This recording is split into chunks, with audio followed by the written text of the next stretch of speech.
Assalamualaikum warahmatullahi wabarakatuh. Alhamdulillah alladzi bini'matihi tatimmus salihat. Segala puji bagi Allah Jalla Jalaluh yang karena nikmatnya kebaikan-kebaikan menjadi sempurna. Yang karena rahmatnya niat-niat baik hamba dapat terlaksana. Semua kesuksesan yang diraih, semua kenikmatan yang dirasakan, semua kenyamanan yang didapatkan, itu semua murni karena kebaikan Allah kepada kita. Tapi banyak di antara kita yang tidak pandai mensyukuri nikmat-nikmat yang Allah berikan. Kita lebih sering mengeluh, kita lebih sering merintih, kita bahkan merasa sebagai orang yang paling susah dan menderita hidupnya. Allah Azza wa Jalla mengatakan, wa qalilun min ibadiyas syakur. Dan sedikit dari hamba-hambaku yang pandai bersyukur. Kita sering menceritakan kondisi kita tatkala susah. Tapi kita menutupi diri kita tatkala Allah memberikan nikmat kepada kita. Padahal seharusnya yang diceritakan itu nikmat. Wa amma bi ni'mati rabbika fahaddits. Allahumma salli wa sallim. صل وسلم على عبدك ورسولك سيدنا ومولانا محمد وعلى آله وأصحابه أجمعين أما بعد. أحبتي في الله, kita berjumpa kembali untuk mengkaji agama kita, untuk meningkatkan derajat kita. Allah Azza wa Jalla mengatakan, yarfa'illahu alladhina amanu minkum walladhina utul ilma darajat. Sebagian orang beranggapan kajian adalah sesuatu yang kurang berguna, atau dia hanya berpikir kalau punya waktu dia akan duduk menyimak kajian. Padahal Allah mengangkat derajat orang-orang yang beriman di antara kamu. Dan yang dikasih ilmu diangkat beberapa derajat. Mungkin sebagian berpikir temanya tidak terlalu penting. Kitabnya tidak terlalu menggoda. Padahal kalau engkau berpikir derajat di sisi Allah, engkau belajar ilmu.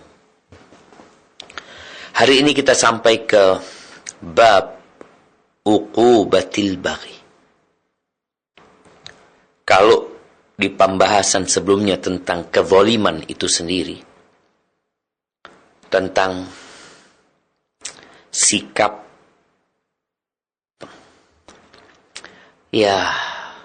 menzalimin orang lain, mengambil hak orang lain, merampas hak orang lain, menyakiti orang lain, mengganggu orang lain. Di sini kita akan berbincang tentang bab hukuman apa yang diberikan kepada orang-orang yang zalim.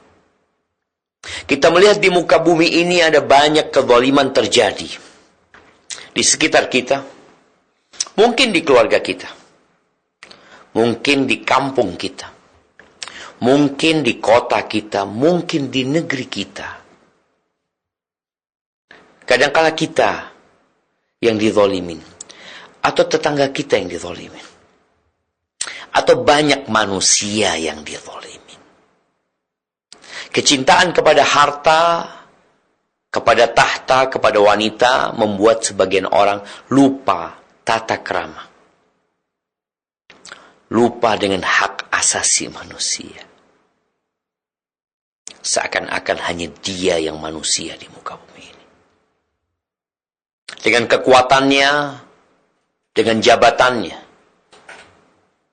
dia mengambil hak-hak orang lain. Tatkala ambisi dunia telah membara di dalam jiwa, maka yang ada bagaimana dia senang.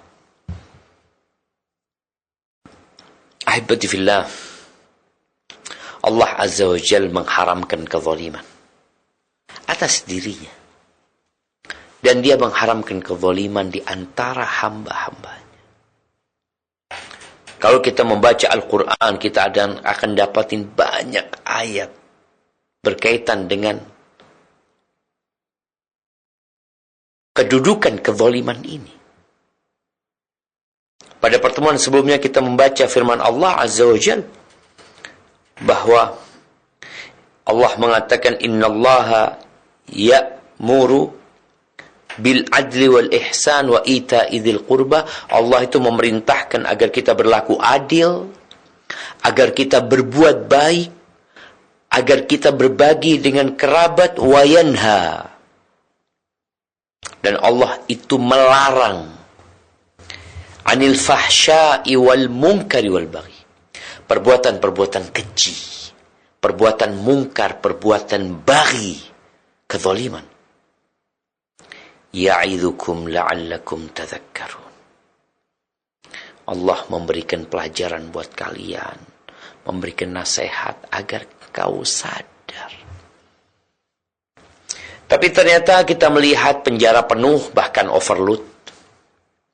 Bahkan banyak yang gak masuk penjara karena dia kebal hukum, atau dia kabur, dan dia semakin melakukan kezaliman. Tapi kadang-kadang kita melihat hidupnya nyaman saja dia.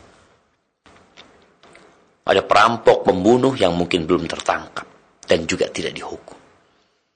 Apa akibat kezaliman yang mereka lakukan? Mereka bakal dapat apa? Allah itu kadangkala menunda hukuman buat orang yang zalim. Ditunda. Tapi kalau sudah Allah hukum, nggak akan bisa dia kabur. Di sini Al-Imam Bukhari mengatakan haddatsana Abdullah ibn al-Aswad. Naam. Qala haddatsana Abdullah ibn Abi al-Aswad. Qala haddatsana Muhammad ibn Ubaid at-Tanafisi. Qala haddatsana Muhammad ibn Abdul Aziz an Abi Bakar ibn Ubaidillah ibn Anas an abihi an jaddihi. عن النبي صلى الله عليه وسلم قال من عال جاريتين حتى تدرك دخلت أنا وهو في الجنة كهاتين وأشار محمد بن سبابة والوسطى كهاتين وبابان يعجلان في الدنيا al-baghyu wa qati'atur rahim. Kata Nabi alaihi salatu wassalam, barang siapa yang merawat, yang membiayai, mengasuh dua perempuan, dua anak perempuan sampai anak itu baligh, sampai dewasa, apa balasannya? Dakhaltu ana wa huwa fil jannah kahatain.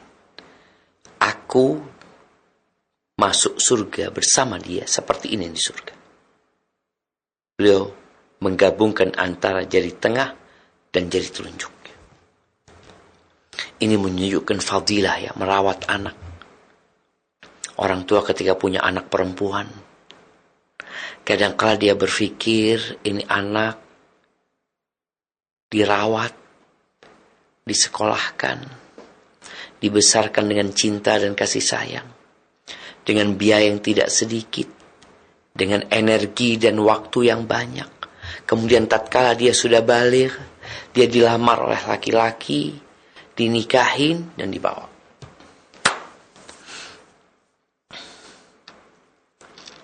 Sebagian orang tua merasa kalau punya anak perempuan itu ya udah dibawa sama lakinya. Kita nggak bisa nyuruh-nyuruh seenak kita. Kenapa? Ya dia udah punya suami. Surga dan nerakanya suaminya. Maka di sini Allah memberikan fadilah kepada mereka yang merawat anak perempuan. Fadilah yang tidak diberikan kepada mereka yang punya anak laki-laki, yang membesarkan anak laki-laki. Kenapa? Karena memang boleh dilihat hasil buat orang tua yang punya anak perempuan. Ada di dunia. Tapi ternyata engkau mendapatkan jaminan dari Nabi alaihi salatu wassalam. Maksud surga bersama Nabi SAW, yakni akan berdekatan dengan Rasulullah SAW. Kemudian Nabi SAW mengatakan, wababani, dan 2 pintu yang Allah segerakan hukuman untuk perbuatan itu di dunia. Apa perbuatan yang disegerakan hukumannya di dunia? Al-baghyu wa qati'atur rahim. Melakukan kezaliman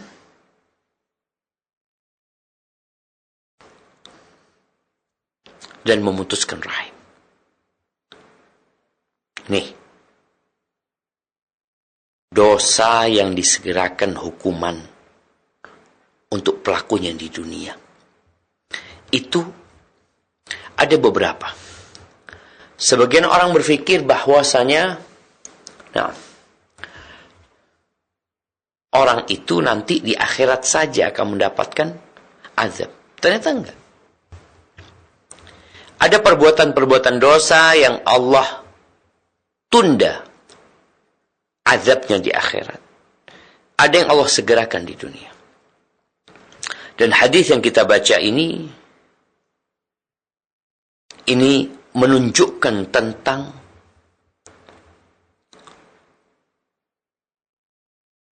dahsyatnya perbuatan melampaui batas. Menzalimin orang. Kalau kita melihat beberapa hadis yang berkaitan dengan hukuman yang Allah berikan kepada orang yang zalim. Di antaranya hadis yang diriwayatkan oleh Imam Al-Baihaqi. Qala Rasulullah sallallahu alaihi wasallam, "Laisa syai'un uti Allah fihi a'jalu thawaban min silatur rahim." Tidak ada sesuatu ibadah yang Allah ditaati dengan ibadah tersebut yang pahalanya lebih cepat diberikan di dunia ini daripada silaturahim. Jadi ketika engkau rajin, pandai menyambung rahim, Allah akan segerakan balasan buat engkau sebelum di akhirat nanti, di dunia. Makanya ada hadis yang mengatakan, man ahabba an yubsata lahu fi rizqihi wa yunsa lahu fi athari falyasil rahimah. Barang siapa yang ingin diluaskan rezekinya, dibentangkan rezekinya, dipanjangkan umurnya, apa yang harus dia lakukan? Sambung rahimmu. Bicara silaturahim ini, tolong difahami, makna silaturahim itu berbuat baik kepada kerabat, kepada orang-orang yang ada hubungan darah sama kita, yang satu kakek sama kita, satu buyut sama kita. Berbuat baik dengan cara berbagi rezeki, dengan cara mengucapkan salam, dengan cara berkunjung, dengan cara meringankan bebannya, memudahkan urusannya. Iya, silaturahim. Tidak ada ketaatan yang lebih segera pahala diberikan kepada orang itu daripada silaturahim. Walaysa syai'un a'jala iqaban minal baghi wa qati'atir rahim wal yaminil fajirah. Dan tidak ada dosa yang lebih disegerakan hukuman buat orang yang melakukannya daripada al-baghi. Ini yang berkaitan dengan bab kita. Daripada kezaliman, melampaui batas, ngawur, membunuh yang seharusnya nggak dibunuh, membantai seharusnya nggak boleh dibantai, memukul yang tidak boleh dipukul. Mungkin kau merasa punya kekuatan, punya kekuasaan, kau melakukan itu, dan mungkin kau merasa nggak ada orang yang melihat, nggak ada orang yang menyaksikan, tidak ada bukti, tidak ada saksi. Innallaha kana 'alaikum raqiba. Sesungguhnya Allah itu mengawasin kalian. Tidak ada daun yang jatuh, tidak ada biji yang masuk ke dalam tanah, basah atau kering ya. Dia bagaimana akan tumbuh, Allah tahu jemaah. Malam ini kita kajian. Ada berapa butir pasir yang diterbangkan oleh angin?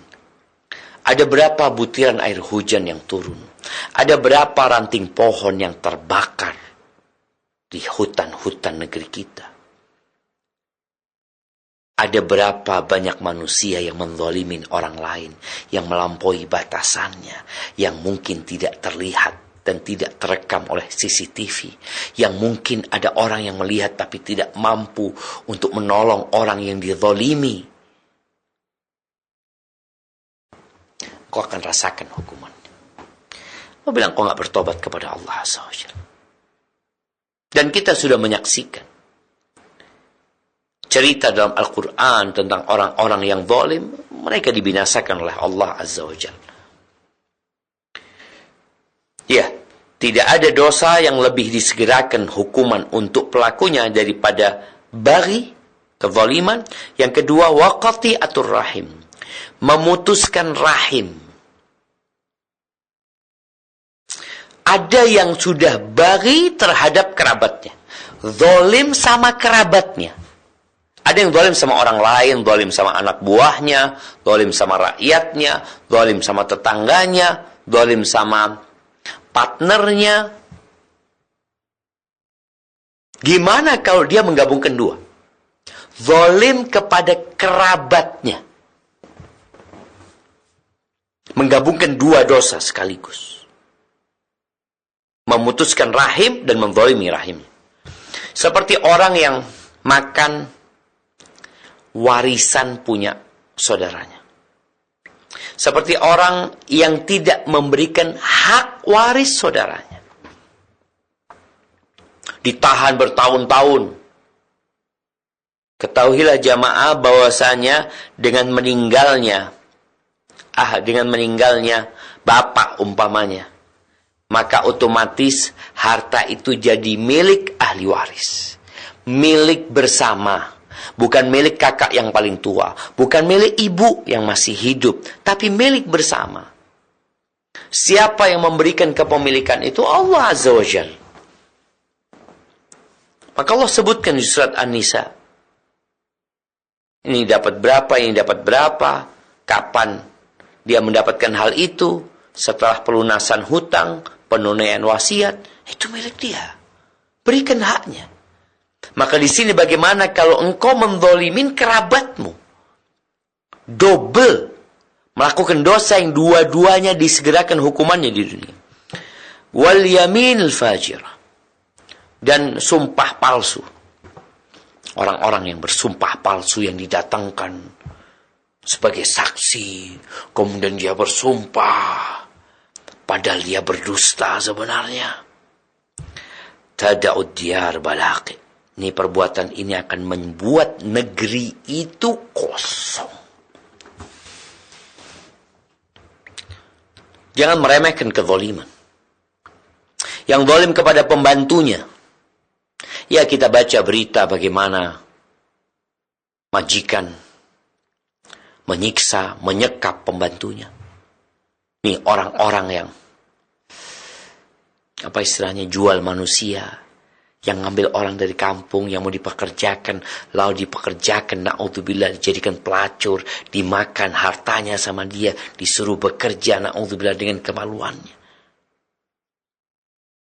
Udah sumpah palsu, janji palsu, zalim lagi. Engkau pikir dengan itu hidupmu akan bahagia? Nggak bakalan. Nggak bakalan bahagia. Oh, mungkin engkau senang sebentar. Maka berapa banyak orang-orang yang melakukan kezaliman ini, dia kehilangan ketenangan dalam hidupnya. Maka dia harus minum khamr, dia sabu-sabu, narkoba, dia ke tempat hiburan, dia mendengarkan suara musik yang kencang, mungkin dia joget untuk menghilangkan kegalauan dari dirinya.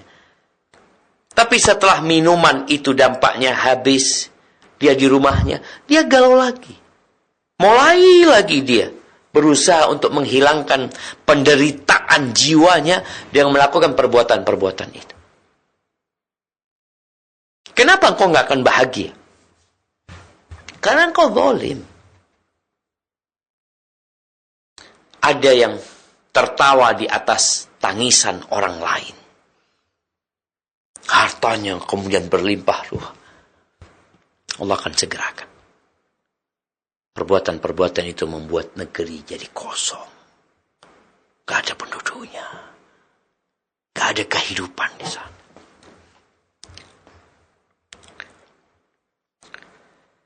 Kemudian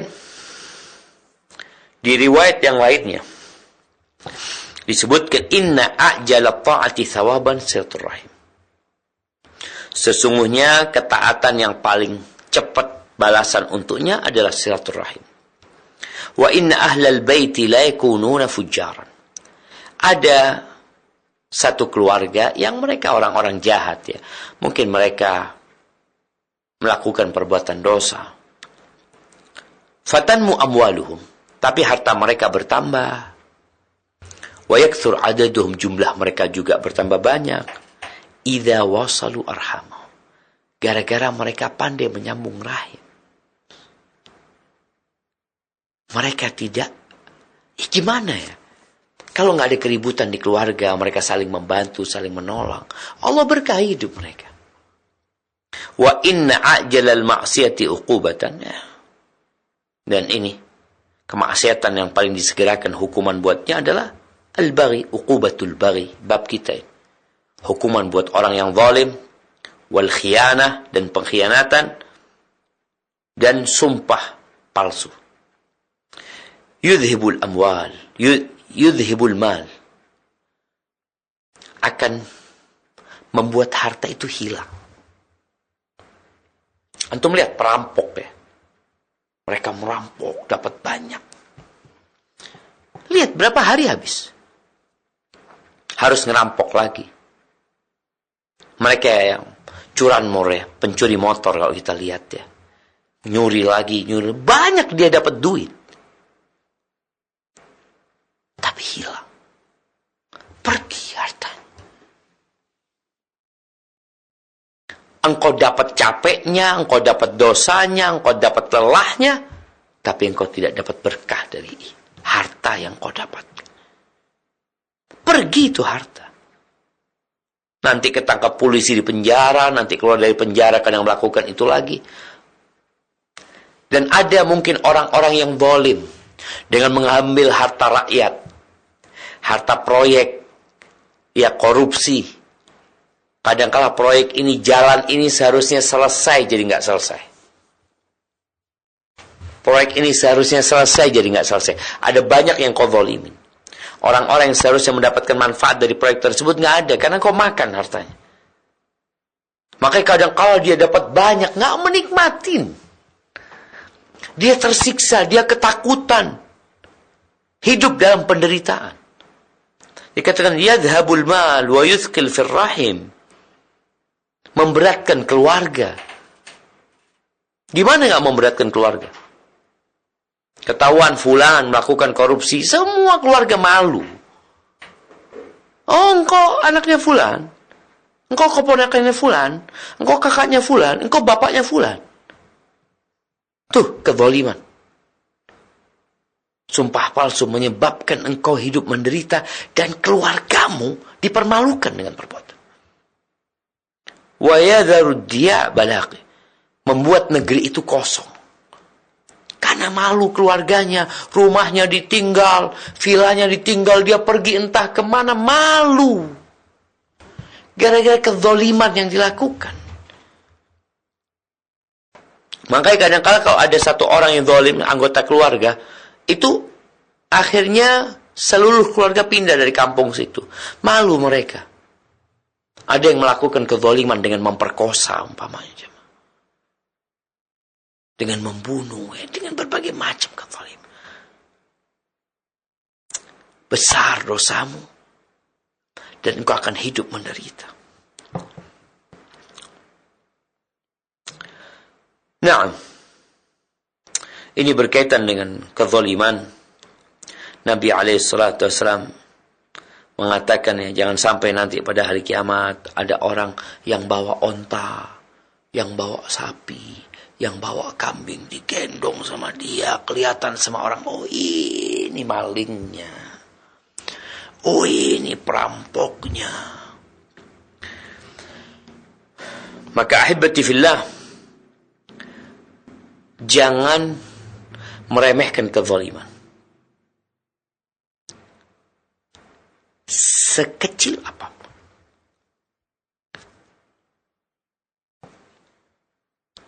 Rasulullah sallallahu alaihi wasallam menyebutkan dalam hadis riwayat Imam Bukhari dan Muslim, "Innallaha la yumli lidh-dhalim."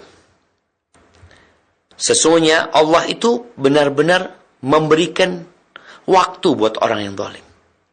Agar dia bertobat, agar dia sadar. Dikasih waktu, enggak langsung dihukum.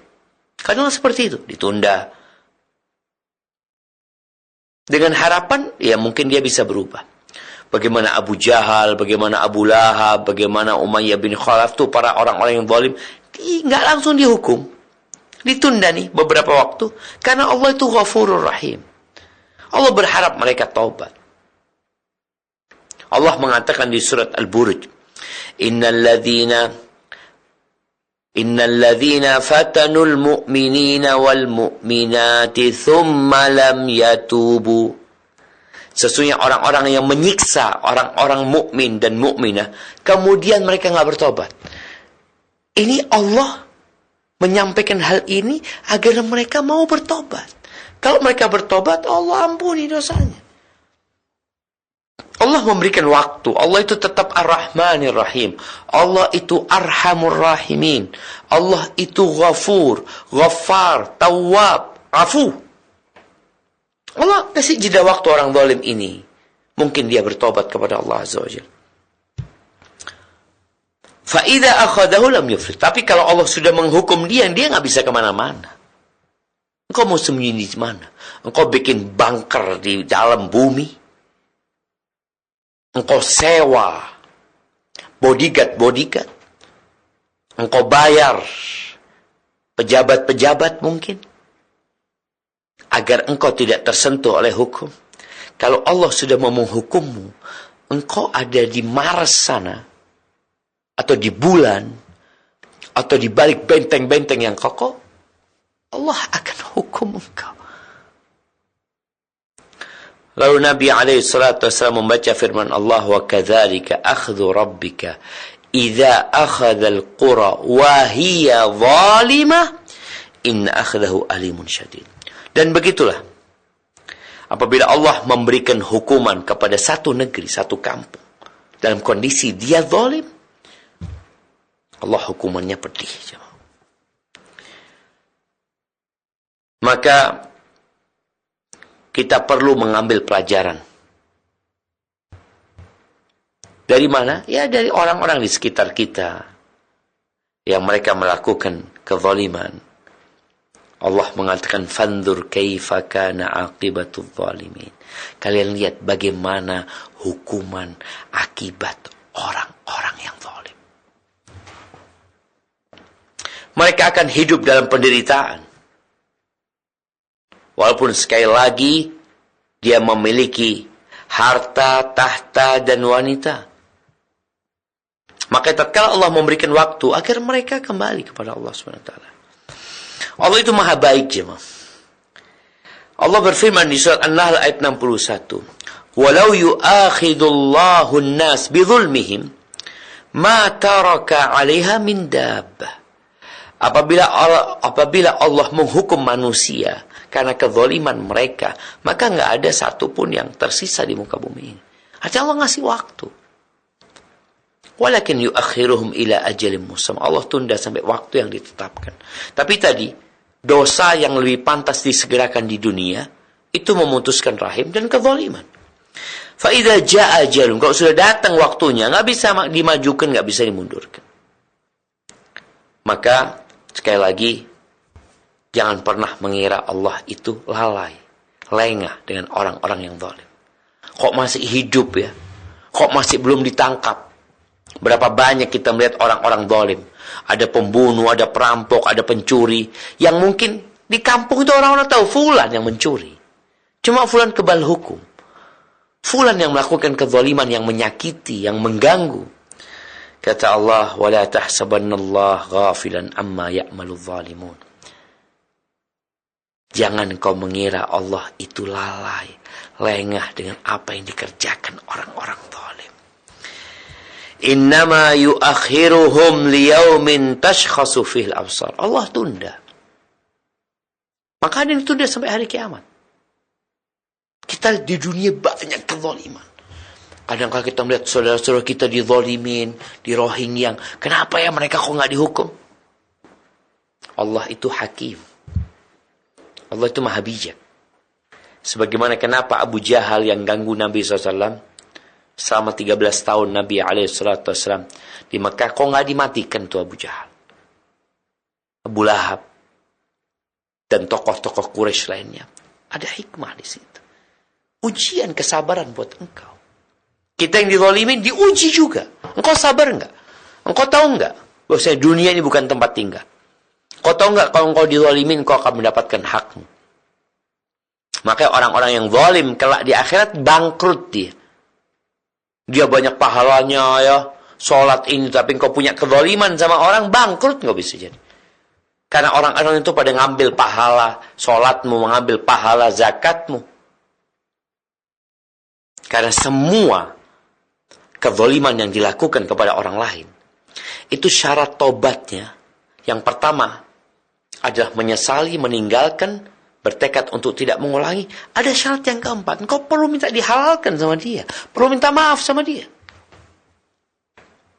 Kalau ternyata orang-orang yang kau zalimi tidak memaafkanmu, bahkan mendoakan keburukan buat engkau, doa orang yang dizalimi itu mustajab. Barakallahu fiik, mungkin itu yang dapat kita kaji pada kesempatan kali ini. Kita masuk ke sesi tanya jawab ya, karena pembahasan yang selanjutnya bab al-hasab, bab tentang kemuliaan, tentang nasab yang mulia, tentang kehormatan. Ini cukup panjang. Di sini ada 1, 2, 3, 4, ya, ada 4 hadis yang pembahasannya cukup panjang. Mungkin kita akan bahas pada pertemuan yang akan datang. Kita cukupkan di sini, kita masuk ke sesi tanya jawab. Ana kembalikan ke Ustaz Abu Luqman. Jazakumullah khair. Jazakallahu khairan kami sampaikan kepada Ustaz Dr. Syafiq bin Riza Basalamah MA Hafizahullah Ta'ala yang telah membimbing kita dalam mengkaji kitab Al-Adabul Mufrad karya Imam Al-Bukhari di kesempatan malam hari ini.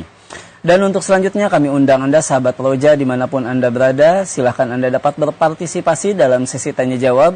Anda dapat mengirimkan pertanyaan melalui pesan WhatsApp di nomor 081 989 6543 atau melalui line telepon di nomor 021 823 6543. Baik Ustaz, untuk langkah pertama ini di kesempatan tanya jawab kita akan coba angkat penanya melalui line telepon terlebih dahulu di 021 823 6543. Kami persilahkan. Assalamualaikum. Waalaikumsalam warahmatullahi wabarakatuh. Dengan siapa di mana? Dari hamba Allah Jawa Timur. Baik, silahkan. Ini Ustadz, tentang pendoliman Ustadz. gimana kalau misalnya mendoakan buruk kepada orang yang suka merusak rumah tangga orang lain itu Ustaz? Soalnya ponaan anak itu mempunyai suami, suaminya itu yang memulai duluan, tapi yang suka yang di ini Ustaz, yang digoda malah tetangganya sendiri atau teman sendiri, teman istrinya Ustaz, atau tetangga istrinya itu Ustaz. Sampai sekarang rumah tangga ini masih belum selesai Ustaz. Sekarang hancur perasaan keluarga itu Ustaz. Ini gimana Ustaz kalau misalnya mendoakan keburukan buat dua-duanya Ustaz? Syukran, jazakallahu khairan. Assalamualaikum warahmatullahi wabarakatuh. Waalaikumsalam warahmatullahi wabarakatuh. Tafadhol Ustaz.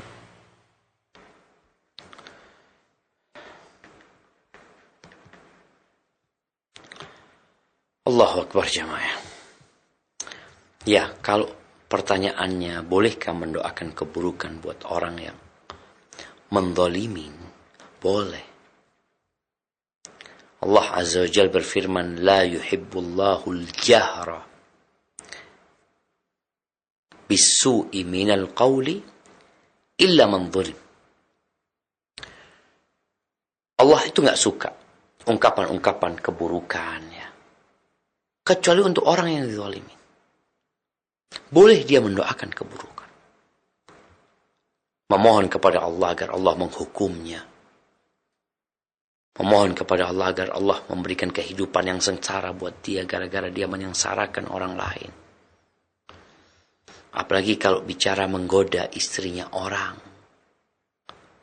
Ini terjadi di masyarakat. Ini merusak rumah tangga.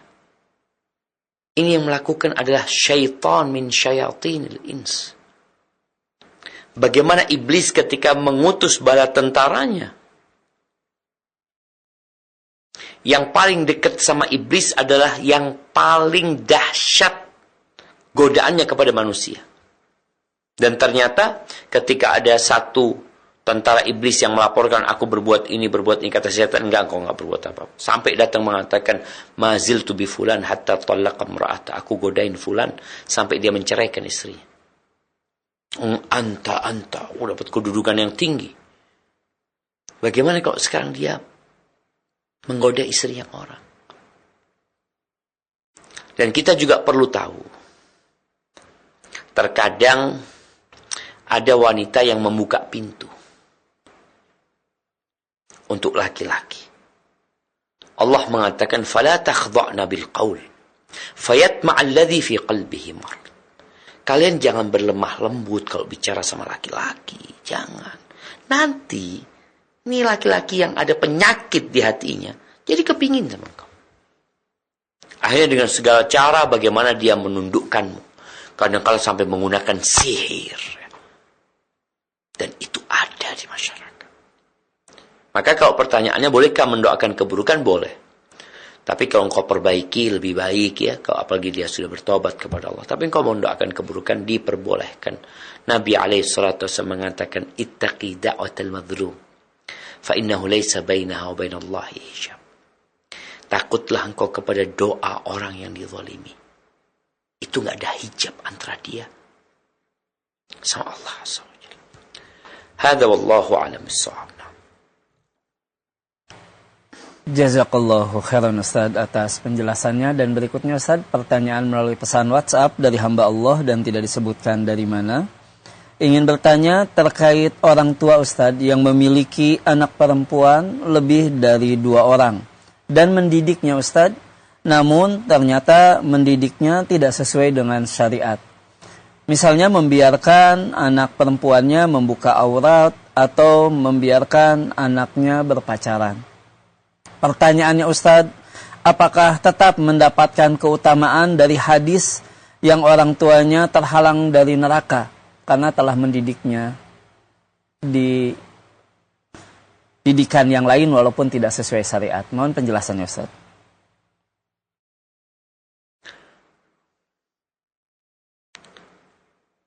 Barakallahu fiik.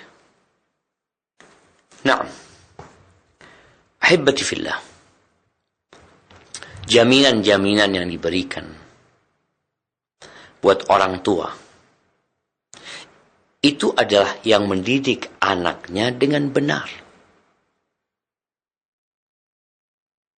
Bagaimana Allah Azza wa Jalla mengatakan, ya ayyuhalladzina amanu qu anfusakum wa ahlikum nara. Wahai orang-orang beriman, jagalah diri kalian dan keluarga kalian dari api neraka. Jadi bukan sekedar merawat, mengasuh yang berkaitan dengan fisiknya saja, dengan akalnya saja, tapi berkaitan dengan hatinya. Bagaimana mengajarkan ilmu tentang Allah, bagaimana mendidik, mengajarkan adab agar dia menjadi wanita muslimah. Tapi kalau ternyata orang tua membiarkan anaknya nggak sholat, nggak pakai jilbab, tadi berangkat sama laki-laki, akan ditanya sama Allah Azza wa Jalla. Kullukum ra'in wa kullukum mas'ulun an ra'iyati. Setiap kalian adalah pemimpin dan kalian akan dimintain pertanggungjawaban atas apa yang dipimpinnya. Warrajulu ra'in fi baitihi. Laki-laki bapak nih pemimpin di rumah. Kok akan dimintain pertanggungjawaban? Istri pemimpin juga di rumah. Di rumahnya suami. Dan akan dimintain pertanggungjawaban. Engkau ajarkan apa kepada mereka? Maka di sini orang tua yang tidak bertanggung jawab, bagaimana Nabi SAW mengatakan, muru auladakum bis-shalah lisab'in, suruh anak kalian sholat sejak umur 7 tahun, nggak disuruh, nggak dididik, sibuk dengan urusan sekolah sama sekolah anaknya. Anak umur 7 tahun, oh SD. Kalau urusan sekolahnya, masya Allah orang tua. Tapi urusan sholat ibadahnya, oh kan masih kecil. Loh, engkau urusan ibadah masih kecil, urusan ilmu dunia yang kadang-kala dia juga nggak perlu saat itu, engkau nggak katakan masih kecil. Maka semua jaminan itu diberikan buat mereka yang mendidik anaknya dengan baik sesuai dengan perintah Allah Azza wa Jalla. Karena ada perintah Allah yang perlu dijalankan dalam mendidik anak, bukan dibiarkan anak tanpa arahan dan tanpa pencerahan. Hadza wallahu a'lam bissawab. Nah. Jazakallahu khairan Ustaz atas nasihatnya, dan untuk berikutnya kita angkat kembali Ustaz pertanyaan melalui line telepon di 0218236543. Kami persilahkan. Iya. Assalamualaikum. Waalaikumsalam warahmatullahi wabarakatuh. Dengan siapa di mana Bapak? Ini dari Pak, dari Pak. Ini di Jambi, Pak. Dari Jambi. Baik, Bapak, mohon dikecilkan terlebih dahulu televisinya, Pak.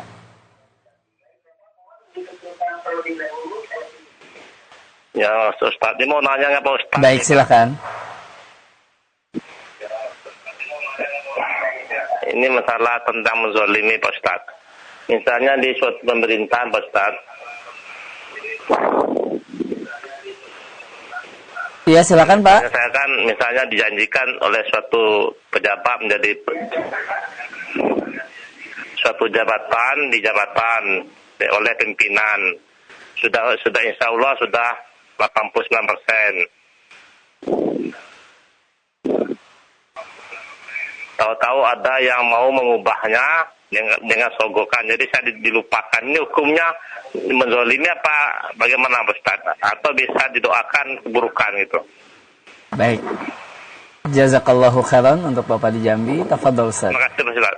Ya, sama-sama Bapak. Silakan Ustaz. Barakallahu fiik. Iya. Berkaitan dengan kezaliman. Kezaliman itu tatkala dia mengambil yang bukan haknya. Itu salah satu bentuk kezaliman. Kalau dikatakan bapak ini dijanjikan secara syarat dan ketentuan dia memenuhi. Tapi ternyata ada yang menggeser dia dengan cara menyogok.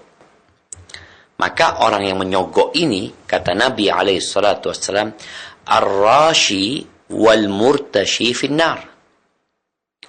Orang yang menyuap dan disuap di neraka. Apalagi dia tahu ini fulan yang lebih pantas. Karena ya Kita tahulah yang dipromosikan, yang lebih lama, yang lebih ahli apa. Tapi karena ada orang yang mungkin punya uang, mungkin juga ada yang menawarkan kepada dia jabatan tersebut, karena juga pernah dengar adanya lelang jabatan ini dan itu, maka kezaliman yang dia lakukan.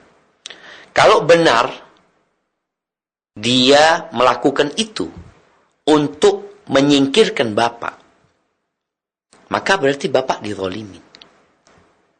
Tapi kalau ternyata enggak, ini bukan haknya bapak, ini siapa aja boleh. Karena memang jabatan ini ya boleh jadi untuk fulan, boleh jadi untuk fulan, untuk siapa aja gitu loh. Artinya kan ada posisi yang diperebutkan. Ketika posisi diperebutkan dan tidak ada di situ suap menyuap, hanya saja mungkin ada musyawarah di antara mereka, maka berarti bapak tidak dizalimin. Kalau ternyata umumnya ada 10 nama, ternyata yang dipilih nama bapak nggak terpilih. Ya udah, karena memang tadi ini punya 10 orang yang pantas. Tinggal mereka bermusyawarah. Tapi kalau tadi ada jalur sogok menyogok dilakukan untuk menyingkirkan bapak yang seharusnya mendapatkan, maka itu disebut kezaliman. Dan boleh mendoakan keburukan buat orang yang menzalimi. Hadza wallahu a'lam bissawab. Jazakallahu khairan Ustaz atas nasihat dan penjelasannya. Dan untuk berikutnya Ustaz, pertanyaan kembali melalui pesan WhatsApp dari hamba Allah. Ingin bertanya Ustaz, saya menempati rumah peninggalan orang tua dan rumah itu masih menyicil Ustaz. Apakah saya zolim kepada saudara-saudara saya yang lain karena belum bisa menjual rumah ini dan membagikannya kepada mereka? Sedangkan rumah ini masih saya yang membayar cicilannya. Mohon penjelasannya Ustaz.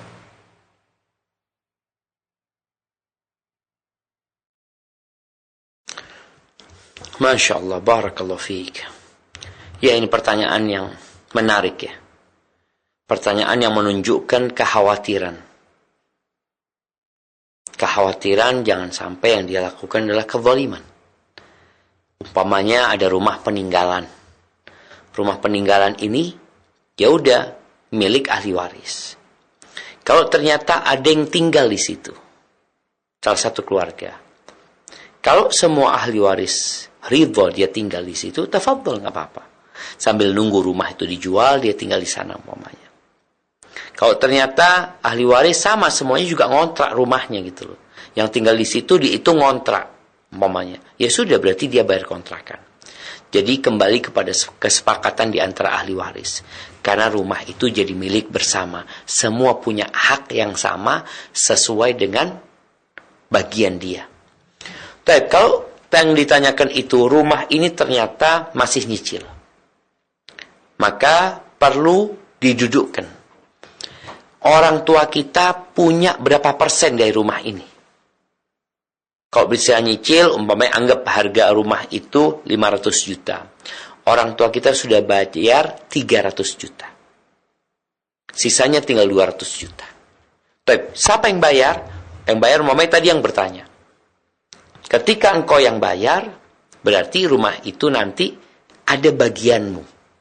Bukan bagian warisan, tapi bagian kepemilikan. Membayar 200. Jadi ketika rumah itu dijual nantinya 200 dibayarkan. Kalau sekarang engkau nempatin rumah itu, sebagai apa engkau nempatin rumah itu? Kalau engkau katakan, ya anggaplah sewa kepada keluarga, maka engkau bayarkan hasil sewanya tadi. Karena uangmu yang engkau melunasi, engkau nanti akan dapat uang itu. Jadi jangan berkan aneh ngelunasin Ustaz. Iya, uang engkau melunasi itu nanti engkau akan dikembalikan kepada engkau. Engkau melunasi 200 juta, nih 200 juta. Kemudian 300 juta warisan, ya dibagi, engkau juga akan dapat. Maka sekarang, keberadaanmu di rumah itu dihitung apa? Kalau keluarga semua mengatakan, udah gak apa-apa engkau tempatin lah. Gak ada masalah, kita ridho. Selesai. Tapi kalau di antara mereka umpamanya juga kepingin nempatin rumah tersebut, ya nanti dihitung sewa umpamanya. Ketika rebutan, ya sudahlah, diundi umpamanya. Tapi kalau ternyata keluarga tadi, engkau tetap tinggal di situ, tapi dihitung sewa, ya udah sewanya berapa sih rumah itu? Anggap sewanya 10 juta. Ya udah 10 juta dibagi waris. Engkau juga dapat bagian dari sana. Hadza wallahu a'lam bissawab. Jazakallahu khairan Ustaz atas penjelasannya, dan berikutnya Ustaz kembali kita angkat pertanyaan melalui line telepon, kami persilahkan. Ya, Assalamualaikum warahmatullahi wabarakatuh. Waalaikumsalam warahmatullahi wabarakatuh. Dengan siapa, di mana Ibu? Hamba Allah di Jakarta. Baik, silahkan. Assalamualaikum Pak Ustadz. Waalaikumsalam warahmatullahi wabarakatuh. Saya mau bertanya. Jadi suami saya kan sudah meninggal dunia, sudah wafat, dan beliau meninggalkan usaha kontrakan rumah. Anak saya 2 wanita sudah menikah semua, dua-duanya. Nah, anak saya ini tidak ada yang mau meneruskan usaha ayahnya, jadi saya yang meneruskan. Nah, terus selama ini mereka tapi tidak pernah, jadi karena mereka tidak mau meneruskan, jadi saya yang meneruskan. Dan memang tidak seberapa ya, maksudnya hanya cukup untuk saya aja gitu, hanya cukup untuk kebutuhan saya, jadi mereka tidak lagi menanggung kebutuhan saya, tapi mereka juga tidak pernah menanyakan hasil daripada kontrakan-kontrakan tersebut. Nah, apakah saya termasuk dalam hal ini bagaimana gitu Pak Ustadz? Apakah saya termasuk menzalimi jika saya tidak berbicara kepada anak-anak, karena anak-anak juga tidak menanyakan, tapi juga mereka maksudnya secara tidak langsung sepertinya sudah menyerahkan ke saya gitu. Itu gimana Pak Ustadz? Mohon penjelasannya, makasih. Assalamualaikum warahmatullahi wabarakatuh. Waalaikumsalam warahmatullahi wabarakatuh. Tafadhol Ustaz.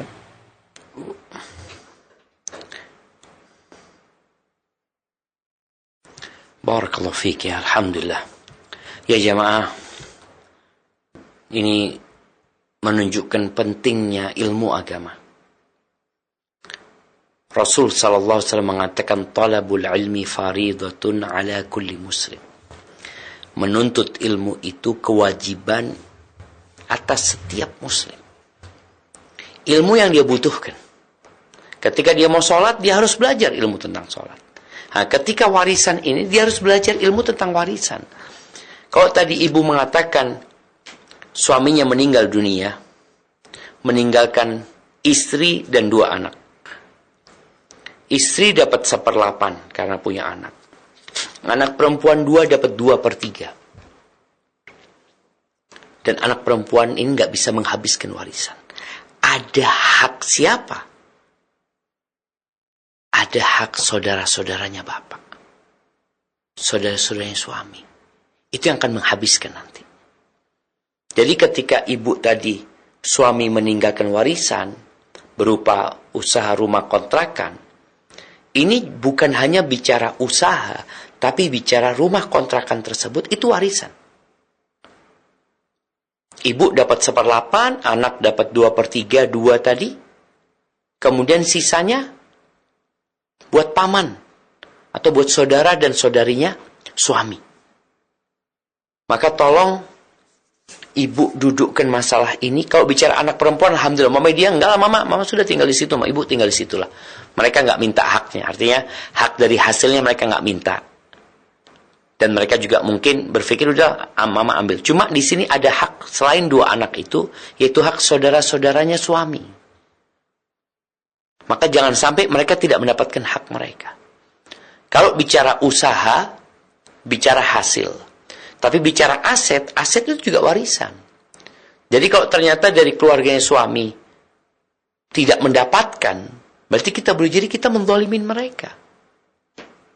Maka tolong didudukkan masalahnya. Kalau sama anak tadi, alhamdulillah mungkin anak tidak menanyakan dan dia sudah ridho, tapi berkaitan dengan orang lain yang punya hak di situ, itu juga jangan sampai makan hak mereka. Jangan sampai makan hak mereka.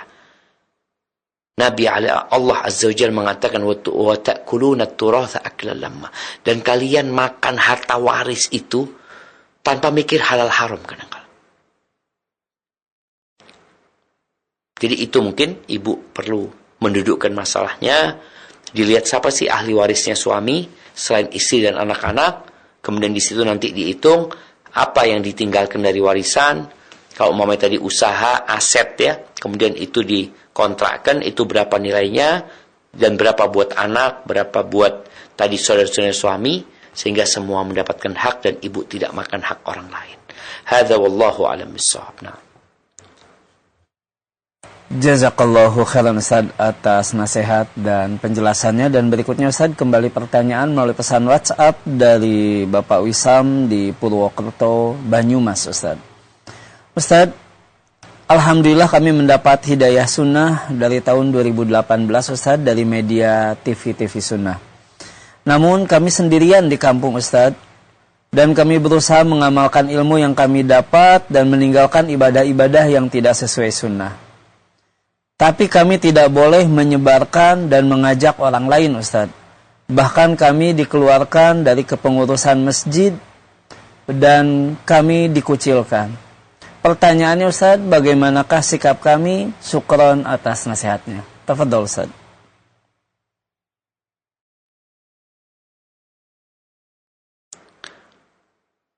Barakallahu fiik. Ya, yang dialami oleh Bapak sepertinya dialami oleh orang banyak juga. Badal Islamu ghariban wa sayaudu ghariban kama bada. Islam ini dimulai dengan keasingan, aneh. Dan akan kembali aneh. Bagaimana Rasulullah SAW dikucilkan di kota Mekah. Bahkan beliau diboikot selama 3 tahun. Tidak boleh ada orang yang bertransaksi dengan keluarga beliau alaihi salatu wassalam. Sahabat hidup melarat. Bahkan akhirnya mereka keluar meninggalkan kota Mekah. Jadi yang terjadi sama Bapak, seperti itulah orang yang menegakkan kebenaran. Perlu bersabar. Apa yang perlu dilakukan sekarang? Terus berdakwah. Dengan akhlak. Dengan senantiasa menunjukkan Islam yang sempurna. Islam yang baik. Berbuat baik kepada tetangga. Tebarkan salam kepada mereka. Tetap sholat di masjid itu. Sehingga harapannya orang-orang yang mengucilkan, mereka akan tahu ternyata fulan yang dikucilkan adalah orang baik. Dan dia orang yang menjalankan sunnah Nabi SAW. Dan nasihat anak, Bapak terus belajar. Jangan cuma online ya. Sesekali datang ke masjid. Kalau mungkin gak ada masjid di kampungnya, berangkat ke masjid yang lainnya. Sehingga bisa bertemu dengan saudara-saudaranya. Saling menguatkan di sana nantinya. Dan ketika tidak bisa bertahan di tempat itu, maka pindah dari tempat itu. Cari suasana, kondisi yang lebih mendukung untuk menegakkan agama Allah Azza wa Jalla. Tapi semoga kesabaran Bapak menghadapi mereka dan akhlak mulia yang ditunjukkan membuat orang-orang kampung mendapatkan hidayah insyaAllah. Dan alhamdulillah dengan adanya media ini dakwah yang tidak bisa dihalangin ya. Semoga Allah menjaga. Kalau bicara di masjid kadangkala ya tadi dibatalkan kajian di masjid, nggak boleh ini dan itu.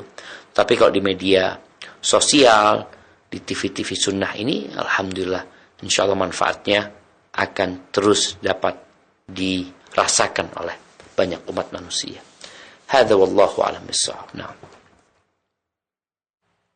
Jazakallahu khairan Ustaz atas jawaban dan nasihatnya. Dan berikutnya kembali Ustaz kita angkat pertanyaan melalui line telepon. Kami persilahkan. Iya. Halo, Assalamualaikum. Waalaikumsalam warahmatullahi wabarakatuh. Dengan siapa di mana Bapak?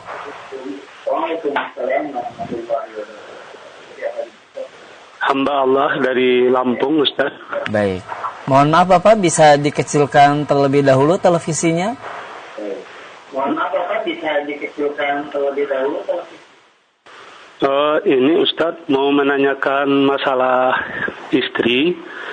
Istri di saat dia sakit, dia menyampaikan wasiat ke anaknya tolong nanti kalau seandainya bunda meninggal, itu emas-emas bunda yang di kotak itu tolong dikasihkan ke saudaranya, ke ibunya, terus ke saudaranya yang perempuan ada 3, jadi semuanya dengan ibunya 4 orang. Itu menurut syariatnya apa boleh nggak Ustadz? Itu warisan si istri itu dia cuma sebagai ibu rumah tangga. Terus dia mempunyai harta dari suaminya yang setelah dia kumpul-kumpulkan, dan harta itu dia bikin suatu gelang lah gitu kan, dengan senilai 300 gram gitu kan. Dan emas itu dia wasiatkan ke anaknya di saat dia sakit, kalau nanti ibu udah nggak ada, tolong harta ibu itu dikasihkan ke saudaranya, termasuk ke ibunya. Baik. Dibagi 4. Itu kalau menurut syariatnya boleh nggak seorang istri mengasihkan harta itu, Ustadz? Apa gimana itu, Ustadz? Baik. Syariatnya. Baik, cukup jelas Bapak. Jazakallahu khairan. Ya, Assalamualaikum Ustadz. Waalaikumsalam warahmatullahi wabarakatuh. Tafadhol Ustadz. Waalaikumsalam warahmatullahi wabarakatuh. Masya Allah, barakallahu fiik. Naam jamaah, ini juga menunjukkan pentingnya seorang itu belajar ilmu agama. Kalau bicara wasiat, jangan sampai dia melakukan wasiat yang mendolimin orang lain. Maka dalam agama kita berkaitan dengan wasiat ini, yang pertama, la wasiyata li waris. Tidak ada wasiat untuk ahli waris. Ahli waris nggak boleh dapat wasiat. Kenapa? Karena sudah dapat bagian, Allah sudah tetapkan. Maka ditulis tadi siapa ahli warisnya. Kalau ahli warisnya yang pertama, ibunya ahli waris, maka ibu nggak boleh dapat wasiat. Ibu akan dapat warisan. Kemudian, siapa lagi yang kalau punya anak tadi umpamanya, punya suami, itu kan ahli waris, suami sama anak. Kalau punya anak laki umpamanya, ada bagian mereka seperti itu. Baik. Ini yang pertama berkaitan wasiat. Nggak boleh wasiat untuk ahli waris. Yang kedua, seorang itu boleh berwasiat, tapi tidak boleh lebih dari 1/3 hartanya. Umpamanya, dia punya 300 gram. Yang boleh dia wasiatkan itu hanya 100 gram. Sisanya 200 gram punya ahli waris. Jadi, kalau tadi mau diwasiatkan, ibunya sudah meninggal dan berwasiat kepada anaknya, sampaikan, oke sekarang mana wasiat ibu? Wasiatnya ibu seperti ini. Mana yang bisa dijalankan dalam syariat? Yang bisa dijalankan dalam syariat cuma 1/3. Kecuali ahli waris yang lainnya sepakat, nggak apa-apa udah semuanya. Berarti ahli waris memberikan haknya. Tapi hanya 1/3 secara hukum syariat. Jadi umpamanya ada orang saya wasiat rumah ini wakaf buat masjid. Dia nggak punya harta kecuali rumah itu. Dia hitung rumah ini berapa harganya. Oh 3M. Berarti yang bisa diwasiatkan cuma 1M. 2M-nya untuk ahli waris. Jadi kembali kepada pertanyaan tadi. Bapak, seorang istri boleh berwasiat dengan hartanya. Harta milik dia. Yang dikasih suami jadi milik dia. Nah, cuma tadi ahli waris nggak boleh dapat wasiat. Kemudian kalau tadi saudara-saudaranya memang nggak dapat warisan. Nggak punya bagian ya. Seperti itu berarti boleh dapat warisan, dapat wasiat. Cuma wasiatnya 1/3 dari harta yang dia miliki secara keseluruhan. Makanya Allah katakan pembagian waris itu min ba'di wasiyatin yusa biha audain. Setelah utang dilunasi, wasiat ditunaikan. Tapi wasiatnya hanya 1/3 dari hartanya dan ahli waris tidak dapat wasiat karena dia sudah dapat bagian warisan. Hadza wallahu a'lam bissawab. Barakallahu fik. Nah. Jazakallahu khairan Ustaz atas penjelasannya, dan pertanyaan terakhir Ustaz di kesempatan kita malam hari ini. Pertanyaan dari hamba Allah. Ustaz, saya memiliki 3 anak yatim. Dan mereka mendapatkan uang bulanan dari keluarga suami rahimahullah. Apakah saya menzolimi anak-anak saya jika uang bulanan mereka saya berikan 30%-nya ke adik saya yang masih sekolah dan juga yatim yang tinggal bersama ibu saya? Dan untuk kekurangan kebutuhan kami, saya bekerja semaksimal mungkin. Dan bolehkah uang 30% tersebut saya niatkan sebagai sedekah dari suami saya rahimahullah dan dari anak-anak saya? Jazakallahu khairan Ustaz. Tafadhol Ustaz.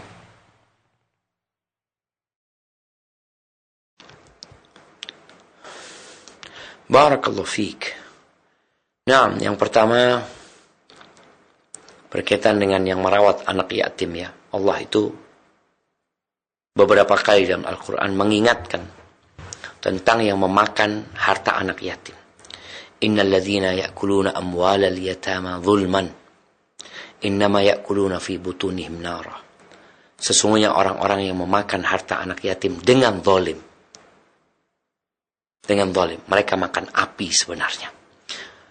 Tapi kalau tidak dengan zalim enggak apa-apa. Nah, sekarang bagaimana ketika anak-anak yatim itu dapat uang dari paman mereka, dari keluarganya suami?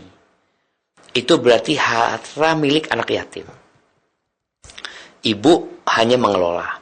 Tapi ibu boleh dapat bagian dari harta anak yatim itu sekedar bagian ya ujratul mithil. Merawat anak-anak itu biasanya dapat berapa gitu ya. Mereka sebagai seorang pembantu umpamanya dihitung seperti itu. Oh, anggap butuh 1,5 juta dapatnya. Ya, ibu boleh ngambil haknya ibu. Tapi kalau ibu punya harta, nggak usah ngambil. Tapi kalau memang tadi Ana nggak punya harta, Ustaz, Ana sebagai ibunya juga nggak punya apa-apa. Tadi ibu juga bilang kerja. Jadi ibu mau ambil bagiannya nggak apa-apa. Sebagai biaya untuk merawat mereka. Tapi kalau ibu ngambil yang 1/3 diberikan kepada orang lain, itu nggak boleh. Karena itu haknya mereka. Kemudian kalau bicara tadi diniatkan sedekah buat mereka, enggak, mereka masih belum ngerti hal itu. Cuma yang ibu boleh ambil itu adalah tadi biaya perawatan. Biaya perawatan yang nggak tahu berapa, biaya yang biasa. Jadi intinya seorang berkaitan dengan harta anak yatim ini, dia boleh ngambil ujroh, ngambil gaji atau upah ya dalam merawat mereka yang memang dia memerlukan hal itu, dia makan juga bersama mereka, itu nggak ada masalah. Tapi jangan sampai dia menggunakan harta mereka tidak sesuai dengan yang diperuntukkan untuk mereka. Kalau bicara apalagi kalau itu harta warisan mereka. Ibu juga sudah dapat warisan mungkin ya dari suami. Dan untuk anak-anak mungkin harta warisannya dikelola oleh paman-pamannya. Tapi ibu yang merawat anak-anak tersebut. Sehingga insya Allah mendapatkan upah dari perawatan itu nggak apa-apa. Ya tinggal itu yang mungkin kalau mau membantu orang lain silahkan. Karena itu ya upah buat ibu yang